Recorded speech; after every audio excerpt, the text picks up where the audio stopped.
Gaji udah 10 juta per bulan, tapi tiap akhir bulan masih mikir, ini uang pada kemana ya? Kalau kamu relate, video ini buat kamu. Hari ini kita akan bahas sesuatu yang jarang dibahas sama influencer investasi, which is personal finance simplified. Yaitu cara simple ngatur keuangan dan investasi, supaya pelan-pelan kamu bisa menuju financial freedom. Dan tenang, kita nggak akan ngomongin saham apa yang harus kamu beli nanti, kita mulai dari fondasi dulu. Hal yang sebenarnya lebih penting dari sekedar milih instrumen investasi. Pertama, kita jawab dulu pertanyaan yang klasik. Emang harus banget ya investasi? Emang nabung biasa aja nggak cukup ya? Nah, misal kamu punya penghasilan 10 juta per bulan. Kalau kamu mau punya 1 miliar, cuma dari nabung doang, itu artinya kamu butuh waktu sekitar 9 tahun dengan asumsi kamu nggak makan, nggak bayar kos-kosan, nggak bayar pajak, semua masuk tabungan. Ya, jelas nggak realistis. Jadi, investasi itu perlu karena satu, active income itu nggak selamanya. Gaji bisa berhenti, PHK, sakit, pensiun, bisnisnya turun, dan lain-lain. Yang kedua, oke, even kamu adalah putra mahkota, kamu punya warisan dari ortu untuk bisnis keluarga. Tapi masalahnya adalah warisan pun bisa habis kalau nggak bisa dikelola. Banyak keluarga kaya yang hartanya habis di generasi kedua atau ketiga karena nggak ngerti cara kelola keuangan dan investasi. Ini sesuai dengan sebutan Cina masa kuno, yaitu Fu Puko Santai. Artinya, kekayaan tidak pernah bisa melewati 3 generasi. Yang ketiga, kita ingin memutus rantai sandwich generation. Bukan cuma nanggung diri sendiri, tapi juga orang tua dan anak nanti. Kalau kita nggak siap, generasi berikutnya akan mengulang capeknya dari nol lagi. Dan terakhir, keempat, kalau kamu mimpi pribadi, bebas pilih kerjaan, bisa belajar, bisa bantu orang tua, semuanya butuh fondasi finansial yang kuat. Jadi bukan soal jadi super kaya, tapi ini soal gimana caranya bisa kerja kita hari ini nggak hilang begitu aja, tapi pelan-pelan berubah. Kita akan bahas mengenai compounding, which is keajaiban dunia ke-8. Albert Einstein tuh pernah bilang, compounding is the eighth wonder of the world. Contoh gampangnya adalah, bayangin ada dua orang. Orang ke-1 adalah tiap bulan nabung 10 juta di tabungan biasa, returnnya 0%. Sedangkan orang kedua, setiap bulan dia cuma perlu nabung 5 juta aja, tapi dengan return rata-rata tahunan 15% per tahun dalam jangka panjang. Dengan efek bunga berbunga atau bola salju, orang B itu bisa ngejar angka 1 miliar dengan durasi yang mirip. Walaupun yang direstorkan tiap bulan cuma setengahnya. Itulah kekuatan dari compounding. Uang kamu itu mulai kerja buat kamu, bukan hanya kamu yang kerja buat uang. Tapi di dunia nyata, return dari compounding itu nggak bakal lurus. Ada tahun yang bagus dan ada tahun yang jelek. Makanya ada beberapa hal yang penting yang perlu kamu ketahui. 1. FOMO adalah pembunuh investasi nomor 1. Cuma karena kamu lihat orang lain atau influencer di sosmed itu cuan besar di satu saham, atau dia flexing naik McLaren, bukan berarti kamu harus ikut. Apalagi kalau kamu nggak ngerti resikonya atau bagaimana cara dia frameworknya itu melakukan investasi.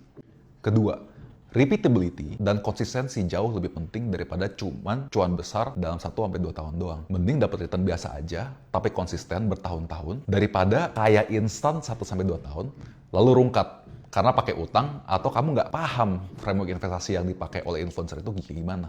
Ketiga, dalam investasi jangka panjang, behavior beats brilliance.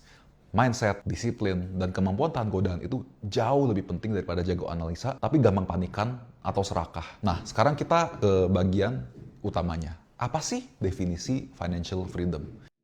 Jadi, tujuan kita investasi capek-capek, compounding itu buat apa sih akhirnya? Nah, buat aku pribadi, definisi simple financial freedom adalah ketika return dari aset investasi kamu itu bisa membiayai biaya hidup dan gaya hidup kamu. Gaya hidup tuh dalam artian makan, tempat tinggal, transport, hobi, hedonisme, semua bisa dibiayai oleh hasil investasi kamu, bukan dari keringat gaji lagi. Kerja itu jadi pilihan, bukan keharusan. Kalau kamu tetap mau kerja, silakan, it's your choice. Tapi kamu nggak terpaksa kerja hanya supaya bisa bayar tagihan. Nah, setelah kita mengerti tujuannya itu apa, sekarang aku akan berikan satu sistem yang bisa membuat kamu on track, yaitu sistem cash flow pribadi dari needs, wants, dan free cash flow. Sekarang, gimana caranya nge-set up keuangan pribadi supaya kamu bisa menuju financial freedom? Nah, kita bagi pengeluaran menjadi 3 macam. Pertama adalah needs atau kebutuhan. Hal yang kalau kamu nggak bayar, hidup lu rungkat. Mulai dari makanan, tempat tinggal, listrik, transport ke kerja, basic healthcare, dana ke orang tua, dan lain sebagainya. Wants atau keinginan, nongkrong, ngopi, langganan streaming, gadget baru, liburan fancy, rokok, boleh, tapi ini fleksibel. Dan yang ketiga adalah free cash flow. Artinya adalah sisa uang setelah kebutuhan dan keinginan yang sehat. Inilah bahan bakar utama untuk investasi. Idealnya, kamu pengen free cash flow itu minimal 50% dari penghasilan. Mungkin sekarang belum bisa, itu wajar. Tapi kita punya 2 switch. Nomor 1, kurangi keinginan. Tahan dulu upgrade gaya hidup yang nggak penting. Bukan berarti nggak boleh senang-senang, tapi pilih yang benar-benar bikin hidup kamu lebih bermakna dan lebih produktif supaya free cash flow kamu bisa bertambah terus-menerus. Yang kedua, naikin active income. Cari cara naik gaji, skill up, side hustle, freelance, bisnis sampingan yang masuk akal. Jangan cuma fokus ngirit, tapi juga pikirin gimana caranya kuenya itu bisa dibesarin. Nah, setelah kita bedain pengeluaran, sekarang kita ada dua ember uang, yaitu pabrik versus dompet. Setelah ngetik cash flow, kita bikin sistem yang gampang diingat. Nomor satu, pabrik, yaitu aset investasi jangka panjang. Di pabrik inilah uang kamu itu benar-benar bekerja. Tujuannya apa? Supaya kamu bisa tumbuhkan pabrikmu itu dengan CAGR atau Compounded Annual Growth Rate di atas risk-free rate alias imbal investasi bebas risiko. Seperti obligasi negara. Tapi tetap bikin kamu bisa tidur nyenyak. Instrumennya itu bisa macam-macam sesuai profil risiko dan knowledge kamu. Reksadana, saham, obligasi, kripto, properti.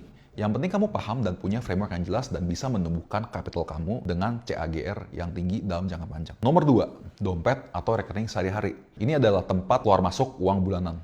Nah, returnnya kecil tuh nggak apa-apa. Tapi yang penting returnnya itu pasti dan liquid. Karena kalau seperti pabrik itu, returnnya udah pasti fluktuatif. Nah, dompet ini idealnya sudah bisa cover kebutuhan kamu minimal 12 bulan ke depan sebagai buffer. Setelah itu ada satu aturan penting. Dompet di-refill dari pabrik ketika kapasitas dompet itu kurang dari 50%. Artinya, begitu buffer kamu untuk hidup itu udah terlalu tipis, kamu perlu ngambil sebagian hasil dari pabrik supaya dompet kamu ke-refill lagi. Selama di atas itu, biarkan pabrik kamu tumbuh dan compounding dengan tenang. Mindsetnya adalah, setiap kamu gajian atau terima duit dari side hustle, prioritas pertama adalah ngisi pabrik kamu, bukan cuma upgrade keinginan kamu. Oke?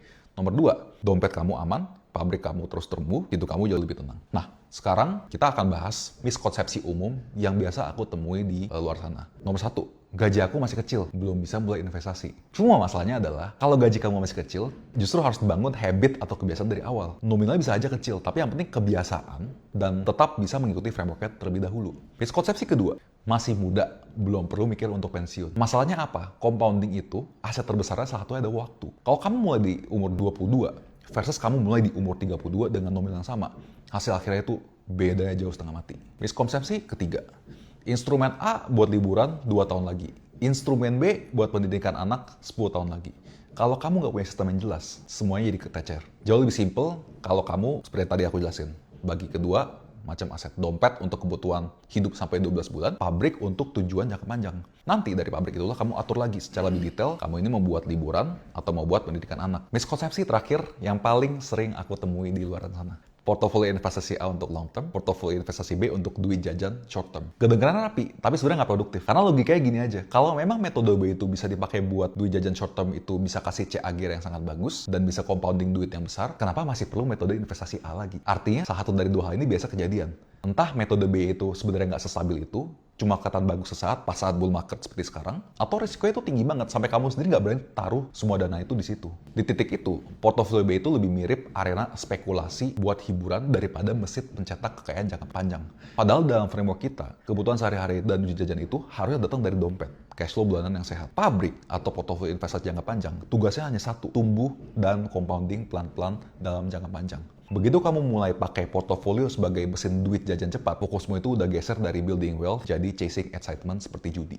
Sekarang, ada PR kecil nih buat kamu. Nomor 1, berapa persen penghasilanmu yang benar-benar udah jadi free cash flow dan siap masuk ke pabrik kamu? Nomor 2, coba deh hitung kira-kira CAGR investasimu relatif terhadap kekayaan kamu selama ini. Itu coba bandingkan dengan risk-free rate, misalkan return obligasi negara. Kalau misalkan masih di bawah atau sama, mungkin framework investasi kamu perlu kamu review. Oke, terima kasih sudah lihatin video ini. Semoga membantu.